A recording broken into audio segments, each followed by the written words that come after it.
Ang mabuting balita ng Panginoon ayon kay San Lucas.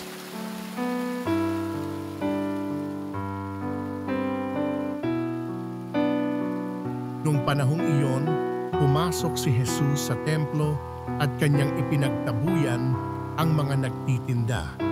Sinabi niya sa mga ito na susulat, "Ang aking bahay ay tatawaging bahay dalanginan, ngunit ginawa ninyong pugad ng mga magnanakaw." Araw-araw, si Jesus ay nagtuturo sa loob ng templo. Pinagsikapan ng mga punong saserdote, ng mga eskriba at ng mga pangunahin ng bayan na siya'y ipapatay. Subalit wala silang makitang paraan upang maisagawa ito sapagkat taimtim na nakikinig sa kanya ang buong bayan.